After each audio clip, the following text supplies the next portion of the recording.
Di kaki sebuah perbukitan di Jawa Timur, ada sebuah tempat yang tidak pernah sepi dari bisikan cerita mistis, Goa Watugeni. Nama itu sudah menjadi momok sekaligus daya tarik bagi warga desa maupun pendatang. Goa itu berada di tengah hutan bambu yang lebat, dengan jalan setapak yang jarang dilalui orang. Saat angin malam bertiup, batang-batang bambu sering saling beradu, menimbulkan suara kretek-kretek yang membuat bulu kuduk berdiri. Konon, goa itu bukanlah sekadar lubang di perut bumi. Ia dipercaya sebagai gerbang antara alam manusia dan alam jin. Warga meyakini ada makhluk gaib penunggu yang menjaga keris pusaka kuno di dalamnya.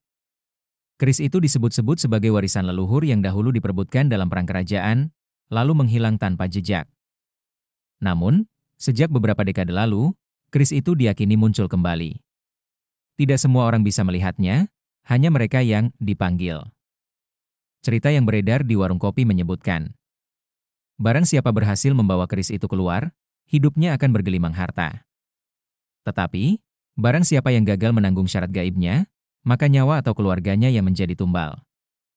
Warga desa sudah terbiasa dengan kisah orang luar yang datang diam-diam untuk mencoba peruntungan. Ada yang sekadar bersemedi, ada yang melakukan ritual pesugihan dengan sesaji aneh, kemenyan, bunga 7 rupa, darah ayam, bahkan rambut wanita. Banyak dari mereka yang tak pernah kembali. Bagi warga desa, goa itu tabu. Mereka lebih memilih menghindar. Namun, setiap kali ada bulan purnama, sering terdengar suara gamelan dari arah goa, diiringi aroma kemenyan terbawa angin. Seolah-olah ada perayaan gaib yang tak kasat mata. Dan disinilah awal petaka dimulai, ketika Roni, seorang perantau, bersama istrinya Linda, pulang kampung untuk berziarah, tanpa pernah menyangka bahwa perjalanan pulang itu akan menyeret mereka ke dalam misteri gelap Goa Watugeni. Hari itu, mentari sore mulai tenggelam di ufuk barat. Suara azan maghrib berkumandang dari surau kecil di pinggir sawah. Roni dan istrinya, Linda, baru saja selesai membersihkan makam orang tua Roni. Tanah merah yang lembab basah oleh gerimis, sementara taburan bunga melati masih mengeluarkan aroma wangi yang lembut. Al-Fatihah, bisik Roni pelan, dengan tangan menengadah, memanjatkan doa untuk ayah ibunya yang telah lama berpulang. Linda, yang duduk di sampingnya, mengusap air mata. Baginya, ziarah bukan hanya kewajiban, tapi juga cara mengingatkan hati agar tetap tunduk pada Allah. Usai berdoa, mereka berdua berjalan pulang melewati jalan setapak yang dikelilingi pepohonan besar. Suasana pedesaan begitu hening, hanya sesekali terdengar suara jangkrik. Namun, ketika mereka tiba di rumah Paman Roni, suasana berubah. Di ruang tamu, beberapa kerabat berkumpul. Obrolan mereka pelan, seakan menyembunyikan sesuatu. Roni yang penasaran bertanya, "Om, kenapa dari tadi kayak ada yang dibicarakan tapi ditutup-tutupi?" Paman Roni terdiam sejenak, lalu menarik napas panjang. "Ron, ada hal yang harus kamu tahu. Jangan sekali-kali mendekat ke Goa Watugeni. Itu tempat angker, bukan untuk manusia biasa." Linda langsung menoleh dengan ekspresi cemas. "Goa Watugeni? Memangnya ada apa, Om?" Seorang tetua desa yang kebetulan hadir ikut bicara. "Goa itu sarang pesugihan. Banyak yang datang mencari kekayaan instan, tapi ujung-ujungnya hancur. Ada yang gila, ada yang mati mendadak, bahkan ada yang keluarganya jadi korban. Di dalamnya ada keris kuno yang dijaga makhluk gaib. Barang siapa mengambilnya, pasti dituntut tumbal." Suasana ruangan mendadak hening. Hanya suara detak jam dinding yang terdengar. Linda menggenggam tangan suaminya, berharap Roni tidak terbawa rasa penasaran. Namun, justru mata Roni berkilat. Baginya, larangan itu seperti tantangan. Kalau memang keris itu ada, kenapa harus takut? Bukankah itu cuma besi tua? Jangan-jangan ini cuma cerita untuk menakut-nakuti orang. Linda menatapnya tajam. "Bang, jangan sembarangan bicara. Ingat, rezeki itu datang dari Allah, bukan dari keris atau benda gaib. Jangan sombong." Paman Roni menggeleng pelan. "Kamu keras kepala, Ron. Banyak yang lebih berani darimu sudah jadi korban. Kalau kamu nekat, jangan salahkan siapapun kalau terjadi sesuatu." Malam pun tiba. Desa terlelap dalam gelap, hanya suara anjing melolong sesekali dari kejauhan. Tapi di dalam rumah, Roni gelisah. Kata-kata paman dan tetua desa terus bergema di kepalanya, bercampur dengan rasa penasaran yang kian menguasai hati. Ketika Linda tertidur, Roni diam-diam bangun. Ia mengenakan jaket, menyalakan senter kecil, lalu keluar rumah. Langkah kakinya terarah menuju hutan bambu, ke tempat yang baru saja dilarang keras, Goa Watu Geni. Yang tidak ia sadari, Linda yang terbangun karena suara pintu, segera menyusul dengan wajah pucat. Ia tidak sanggup membiarkan suaminya melangkah sendirian ke dalam gelap yang penuh rahasia itu. PP. Udara malam itu terasa berat. Angin berhembus dari arah hutan bambu, membawa aroma lembab bercampur bau kemenyan yang samar-samar tercium. Bulan purnama menggantung pucat di langit, cahayanya menembus celah dedaunan dan menimbulkan bayangan-bayangan bergerak di tanah. Roni melangkah cepat, menyalakan senter kecil di tangannya. Suara kakinya beradu dengan dedaunan kering, terdengar nyaring di tengah kesunyian. Semakin dalam ia memasuki hutan, semakin jelas terdengar suara kretek-kretek batang bambu yang saling beradu tertiup angin, seperti suara orang bertepuk tangan menyambut kedatangannya. Tak jauh di belakangnya, Linda menyusul dengan napas terengah, wajah pucat, dan tubuh gemetar. "Bang, tolong berhenti. Aku mohon, jangan lanjutkan," suaranya lirih, hampir seperti tangisan. Roni menoleh sekilas, tetapi rasa penasaran telah menguasai hatinya. Kalau hanya cerita bohong, aku ingin membuktikan malam ini. Kalau memang ada keris itu, aku akan tunjukkan pada mereka semua. Linda menunduk, menahan air mata. Dalam hati ia berdoa lirih. Ya Allah, lindungilah kami dari godaan setan yang terkutuk. Jangan biarkan suamiku hanyut dalam kesombongan. Setelah hampir setengah jam berjalan, mereka tiba di depan sebuah bukit batu yang menjulang. Di sanalah mulut Goa Watu Geni menganga lebar, gelap, seolah menelan cahaya bulan. Di sekelilingnya tumbuh pohon besar berakar menjalar, seakan-akan akar itu menjadi pagar gaib yang melindungi sesuatu di dalamnya. Di depan mulut goa tampak sisa-sisa sesaji, kembang 7 rupa yang sudah layu, dupa yang tinggal abu, bahkan potongan kepala ayam yang masih meneteskan darah kering. Bau anyir bercampur bau kemenyan membuat perut Linda mual. Astagfirullah, ini benar-benar tempat pesugihan, Bang. Kita tidak boleh masuk. Ini sarang jin, bukan tempat manusia, bisik Linda, menahan tangis. Namun Roni, dengan mata membara, melangkah masuk. Begitu mereka menapakkan kaki ke dalam, hawa dingin menusuk tulang. Senter Roni menyorot dinding goa yang basah berlumut. Air menetes dari stalaktit, jatuh ke tanah dan menimbulkan bunyi tik, tik, tik, yang terdengar jelas di tengah kesunyian. Tapi ada yang aneh. Semakin mereka berjalan ke dalam, semakin terasa seperti ada mata tak kasat mata yang mengawasi. Linda memegang lengan suaminya erat-erat, tubuhnya gemetar hebat. "Bang, aku dengar sesuatu," bisik Linda dengan suara parau. Dari kejauhan terdengar suara samar-samar, gamelan Jawa. Denting saron, suara kendang, dan gong terdengar bercampur, namun nadanya sumbang, tak beraturan, seperti dimainkan oleh tangan-tangan tak terlihat. Tak lama kemudian, tercium bau kemenyan semakin menyengat. Udara dalam gua terasa menekan, membuat dada sesak. Linda hampir pingsan, sementara Roni justru melangkah lebih cepat, matanya terpaku pada kilau samar di ujung lorong. Akhirnya, mereka sampai di sebuah ruang besar di dalam perut goa. Cahaya samar dari api kecil menyala di pojok ruangan, seperti sisa dupa yang belum padam. Dan di sanalah mereka melihatnya. Seorang sosok misterius berpakaian serba hitam duduk bersila di atas batu besar. Wajahnya tertutup bayangan, namun matanya memancarkan cahaya merah menyala. Tangannya memegang sebuah keris kuno berukir naga, yang memancarkan kilau aneh seolah-olah bernapas. Linda terpekik lirih, menutup mulut dengan tangan. Kakinya lemas, tubuhnya ingin lari, tetapi Roni berdiri terpaku. Sosok itu menatap Roni lama sekali, lalu bibirnya yang kering bergerak, mengeluarkan suara berat yang bergema di seluruh goa. "Kau dipanggil. Ambillah. Tapi ingat, setiap pusaka menuntut harga." Suara itu menggetarkan hati Linda hingga hampir roboh. Ia segera berteriak, "Bang, jangan sentuh. Itu bukan rezeki, itu jebakan iblis." Namun Roni seperti kehilangan kendali. Ia melangkah maju, tangannya gemetar namun penuh gairah, dan saat ia hendak menyentuh keris itu, sosok hitam itu mendadak lenyap. Yang tersisa hanyalah keris berkilau, kini berada di genggaman tangan Roni. Begitu keris itu berpindah tangan, seketika ruangan berguncang. Dinding gua bergetar, dari celah-celah batu keluar cahaya merah menyala, berputar seperti pusaran api. Suara tangisan bayi, lolongan anjing, dan tawa perempuan bercampur menjadi satu, menyesakkan telinga. Linda berteriak histeris, menarik tangan suaminya. "Bang, lepaskan keris itu. Kita harus keluar. Sekarang." Namun semakin ia menarik, semakin kuat genggaman Roni pada keris tersebut.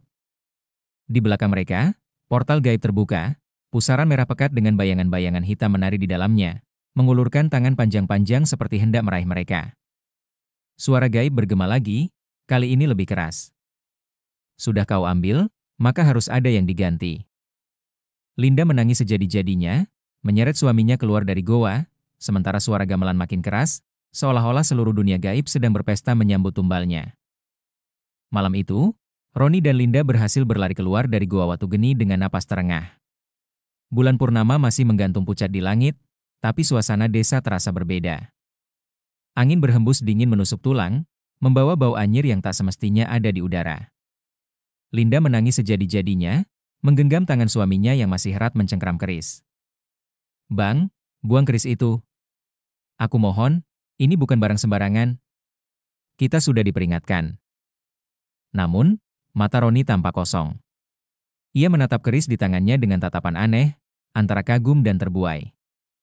"Ini pusaka, ini kekuatan. Aku tidak akan melepaskannya. Dengan keris ini, kita bisa hidup berkecukupan, Lin. Aku bisa buktikan pada semua orang kalau aku berani." Linda menutup wajah dengan kedua tangannya. Dalam hati ia beristighfar, memohon perlindungan Allah dari godaan iblis yang mulai menguasai suaminya. Sepanjang jalan kembali ke rumah, suasana makin mencekam. Pepohonan bergoyang meski angin tak begitu kencang. Dari kejauhan terdengar lolongan anjing bersahutan, suaranya melengking panjang, seolah-olah tahu ada sesuatu yang tak wajar mengikuti. Tiba-tiba, Linda merasa ada yang berjalan di belakang mereka. Ia menoleh cepat, namun tak ada siapapun. Hanya bayangan panjang yang menari di tanah, padahal bulan purnama tak cukup terang untuk membuat bayangan begitu besar. "Bang, ada yang ikut kita," bisik Linda gemetar. Roni hanya diam. Ia melangkah cepat tanpa peduli. Tapi entah bagaimana, setiap kali ia menoleh sekilas, bayangan hitam itu tampak semakin dekat, seolah membuntuti. Ketika hampir sampai rumah, terdengar suara gamelan samar-samar lagi, padahal jarak goa sudah jauh. Suaranya makin jelas, bercampur dengan suara tawa perempuan tua yang serak. Linda langsung merapatkan diri pada suaminya. "Ya Allah, lindungi kami dari gangguan jin dan setan." Sesampainya di rumah, suasana tidak kalah mencekam. Lampu minyak yang tergantung di ruang tamu berkedip-kedip, lalu mati seketika, padahal minyaknya masih penuh. Angin dingin menyapu masuk lewat celah jendela, membuat tirai bergerak sendiri.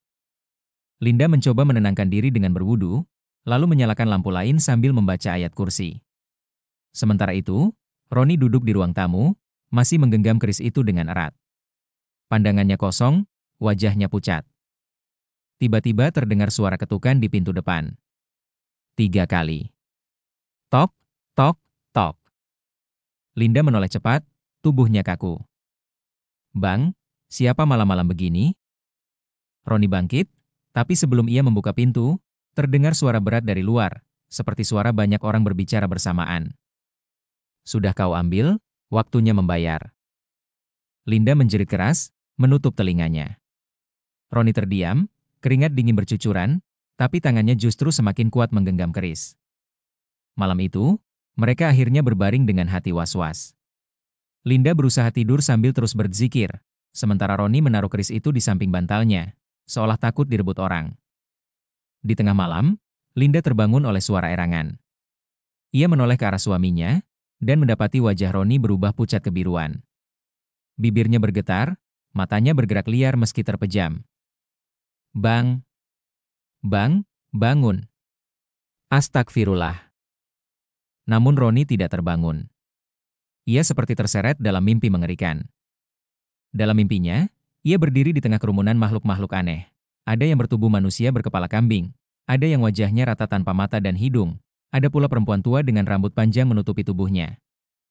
Mereka semua menari mengelilinginya, sambil menyanyikan tembang Jawa dengan nada sumbang. Di hadapannya, sosok berpakaian hitam yang tadi di goa muncul kembali. Kali ini wajahnya jelas, kulit hitam legam, mata merah menyala, mulut penuh taring. Kau sudah mengambilnya, Roni. Ingat janji yang tak pernah kau ucap, tapi sudah kau ikat. Akan ada tumbal. Pilih, dirimu, atau orang terdekatmu. Roni berteriak histeris dalam mimpi itu. Tubuhnya bergetar keras, hingga Linda panik membaca ayat kursi sambil memeluknya. Baru setelah bacaan itu selesai, tubuh Roni tenang kembali. Ia terbangun dengan wajah penuh keringat. Pandangannya kosong, suaranya parau. Lin, aku melihat sesuatu. Mereka menuntut tumbal. Linda langsung menangis, memeluk suaminya erat. Aku sudah bilang, Bang, keris itu bukan rezeki. Itu kutukan. Kita harus kembalikan sebelum terlambat. Namun sebelum Roni sempat menjawab, terdengar suara tangisan bayi dari sudut ruangan. Padahal mereka tidak punya anak. Tangisan itu pelan, lalu semakin keras, hingga memenuhi seluruh rumah. Lampu minyak padam sendiri. Rumah gelap gulita. Dan keris di samping bantal, bergetar dengan sendirinya. Sejak malam pertama keris itu dibawa pulang, rumah Roni dan Linda tak pernah lagi tenang. Suasana yang biasanya damai mendadak dipenuhi dengan suara-suara aneh. Tangisan bayi di tengah malam, tawa perempuan tua di dapur, hingga langkah kaki berat di atap rumah. Linda hampir setiap malam terbangun karena mimpi buruk. Ia selalu melihat sosok hitam berambut panjang berdiri di sudut kamar, mengawasinya tanpa berkedip. Namun saat ia beristighfar dan membuka mata, sosok itu lenyap, meninggalkan bau anyir yang menusuk hidung. Puncaknya terjadi ketika Roni tiba-tiba kerasukan. Pagi itu, Linda sedang menyiapkan sarapan ketika tiba-tiba terdengar suara benturan keras dari kamar. Ia berlari masuk dan mendapati Roni berdiri di depan cermin, menatap dirinya sendiri dengan mata melotot. Bang, kamu kenapa? Namun Roni tidak menjawab. Bibirnya bergerak, tapi suara yang keluar bukan suaranya. Suara itu berat, serak, dan menggema seakan berasal dari dalam perut bumi. Dia milik kami. Jangan kau halangi. Tubuh Roni bergetar hebat, lalu ia menoleh ke arah Linda dengan tatapan merah menyala. Dengan kecepatan tak wajar, ia meraih keris pusaka itu dan menghunuskannya. Tumbal, harus ada tumbal. Linda menjerit, menangis sejadi-jadinya. Ia berlari menghindar, sambil terus membaca ayat kursi dengan suara lantang. Anehnya, setiap kali ayat itu dibacakan, tangan Roni gemetar hebat, keris hampir terlepas dari genggamannya. Akhirnya, setelah Linda mengulang ayat kursi berkali-kali, tubuh Roni roboh ke lantai.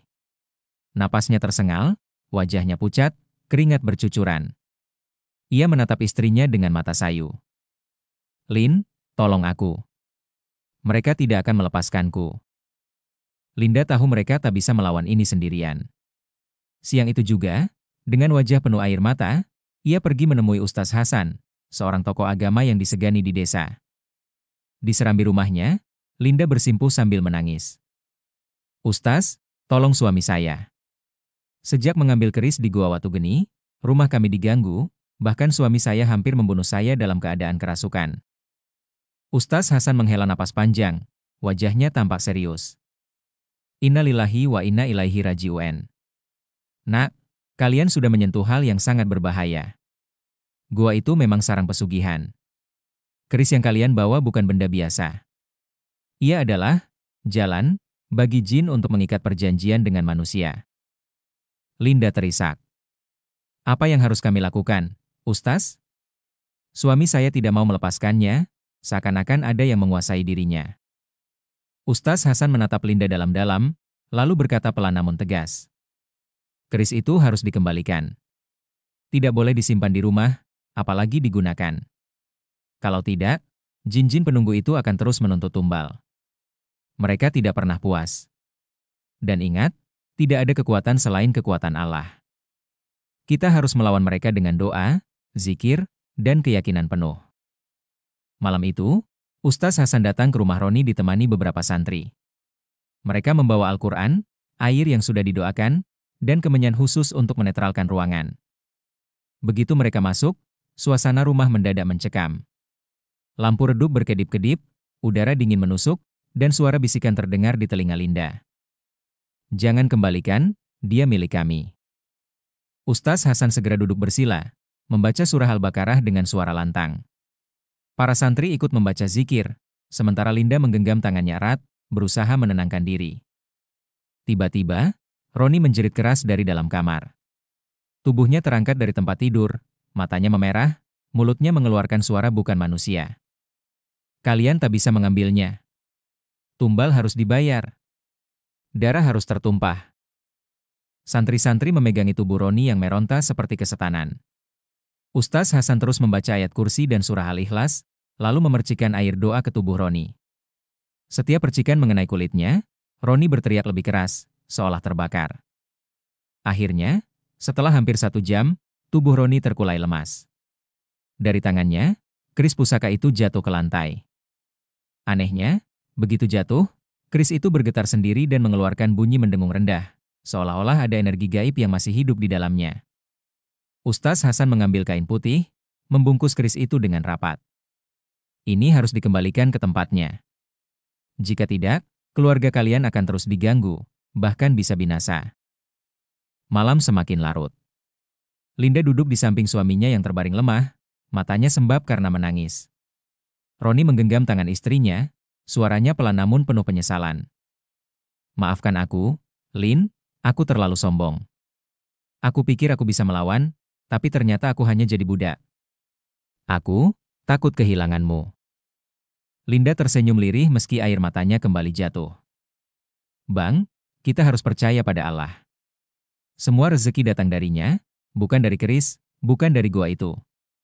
Kalau kau masih mencintai aku, kita kembalikan keris itu sebelum terlambat." Roni mengangguk pelan. Namun jauh di dalam hatinya, masih ada rasa takut, bukan hanya pada keris itu, tapi juga pada bayangan gaib yang mengancam. Siapa yang akan menjadi tumbalnya jika keris dikembalikan? Malam itu, langit kembali diselimuti bulan purnama. Desa hening, hanya suara jangkrik bersahutan. Roni, Linda, dan Ustaz Hasan ditemani 2 santri berjalan menuju hutan bambu. Keris pusaka dibungkus kain putih, dibawa Ustaz Hasan dengan hati-hati. Sejak mereka melangkah, tanda-tanda gaib sudah muncul.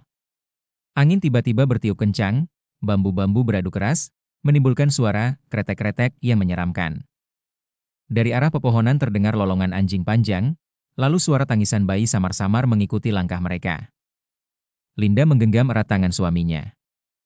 "Bang, jangan lepaskan aku. Aku takut." Roni mengangguk. Wajahnya pucat, namun tekadnya sudah bulat. Sesampainya di mulut gua Watu Geni, suasana semakin mencekam. Aroma kemenyan menyeruak lebih kuat, bercampur bau amis darah. Mulut goa menganga gelap, seakan menunggu mereka masuk. Ustaz Hasan berdiri tegap, mengangkat tangannya. "Bismillahirrahmanirrahim. Ya Allah, lindungilah kami dari gangguan setan dan jin. Jangan biarkan mereka menyesatkan kami." Santri-santri mulai melantunkan zikir, suara mereka menggema di antara pepohonan. Linda menunduk, bibirnya tak berhenti membaca istighfar. Roni, meski tubuhnya gemetar, melangkah maju. Begitu mereka masuk lebih dalam, gua kembali bergetar. Dari dalam terdengar suara gamelan Jawa, denting saron, gong, dan kendang, semakin lama semakin keras. Bau anyir darah bercampur dengan bau dupa, membuat dada sesak. Lalu, tiba-tiba, sosok hitam berpakaian serba gelap muncul di hadapan mereka. Wajahnya menyerupai manusia, namun matanya merah menyala, mulutnya dipenuhi taring. Ia tertawa keras, suaranya menggema di seluruh goa. "Berani sekali kalian mengembalikan milik kami. Keris itu sudah terikat. Akan ada tumbal. Pilihannya, dia atau kau sendiri." Sosok itu menunjuk Linda, lalu menoleh ke arah Roni. Tubuh Roni bergetar. Air matanya jatuh. Ia sadar, semua ini terjadi karena keserakahannya. Ia menoleh pada Linda yang pucat, lalu menatap Ustaz Hasan. "Ustaz, kalau harus ada tumbal, biarlah aku. Jangan biarkan Linda jadi korban." Linda menjerit histeris. "Tidak, Bang. Jangan katakan begitu. Kita lawan bersama, Allah pasti menolong kita." Ustaz Hasan melangkah maju, mengangkat Al-Quran, lalu membaca ayat kursi dengan suara lantang. Suara itu seperti kilat, menggema keras, membuat sosok hitam itu menjerit marah. Dari dalam gua muncul bayangan-bayangan lain, perempuan berambut panjang, makhluk bertubuh manusia berkepala kambing, dan sosok-sosok tanpa wajah yang merayap mendekat. Santri-santri berteriak membaca zikir lebih keras. Linda memeluk suaminya erat, sementara Roni menutup mata, menyerahkan diri sepenuhnya. Ya Allah, jika ini balasan untuk kesalahanku, aku ikhlas, tapi lindungilah istriku. Di tengah kekacauan itu, Ustaz Hasan meraih keris yang terbungkus kain putih. Ia mengangkatnya tinggi-tinggi, lalu membaca surah Al-Baqarah ayat 255, ayat kursi, berulang kali. Kain putih yang membungkus keris itu tiba-tiba berasap, terbakar dari dalam, tapi tidak hangus. Cahaya terang keluar dari keris, menembus kegelapan goa. Makhluk-makhluk gaib itu menjerit kesakitan, sebagian lenyap terbakar cahaya, sebagian berlari masuk ke dalam kegelapan. Sosok hitam itu meraung keras, suaranya mengguncang seluruh goa. Kalian tidak bisa melepaskan ikatan ini. Akan ada tumbal. Akan ada darah. Namun Ustaz Hasan dengan tenang melangkah maju, meletakkan keris itu kembali ke batu besar tempat pertama kali ditemukan. Dengan suara lantang, ia berkata, segala sesuatu kembali kepada Allah. Tidak ada kekuatan kecuali kekuatannya. Pergilah kalian, jin-jin sesat, tidak ada tempat bagi kalian di antara manusia. Begitu keris diletakkan, cahaya putih menyilaukan memenuhi ruangan. Gua bergetar keras seakan hendak runtuh. Linda menjerit, santri-santri menutup telinga, dan Roni terhempas ke tanah. Saat cahaya itu mereda, goa kembali sunyi. Keris sudah tidak ada. Hanya batu besar yang kosong, seolah-olah keris itu memang tidak pernah ada di sana. Mereka segera berlari keluar sebelum goa benar-benar runtuh. Begitu sampai di luar, udara segar kembali terasa. Linda menangis, bersyukur mereka masih hidup. Namun ketika menoleh, mereka terkejut. Roni roboh di tanah, tubuhnya lemah, wajahnya pucat pasi. Linda berlari memeluknya. Bang! Bang, jangan tinggalkan aku. Roni tersenyum samar, air mata jatuh di sudut matanya. Lin, maafkan aku. Aku sudah menyebabkan semua ini. Jaga dirimu baik-baik. Jangan pernah lagi tergoda dunia. Ingat, semua rezeki hanya dari Allah. Setelah mengucapkan itu, napasnya terhenti. Tubuhnya kaku. Roni meninggal di pelukan istrinya. Linda menjerit sekuat tenaga, suaranya menggema ke seluruh hutan. Ustaz Hasan menutup mata dengan wajah sendu. Inilah akibat keserakahan, nak. Suamimu telah menjadi tumbal. Semoga Allah mengampuninya. Sejak malam itu, Linda hidup seorang diri. Ia sering terlihat di masjid, memperbanyak ibadah, dan selalu menolak jika ada orang yang bertanya tentang Gua Watugeni. Namun kisahnya menjadi peringatan bagi warga desa. Bahwa harta, kekuasaan, atau kekuatan gaib tak pernah sebanding dengan ketenangan iman. Dan sampai sekarang, di malam purnama, warga desa masih sering mendengar suara gamelan samar dari arah hutan bambu. Gua Watugeni tetap berdiri, menunggu jiwa-jiwa yang hatinya tergoda keserakahan.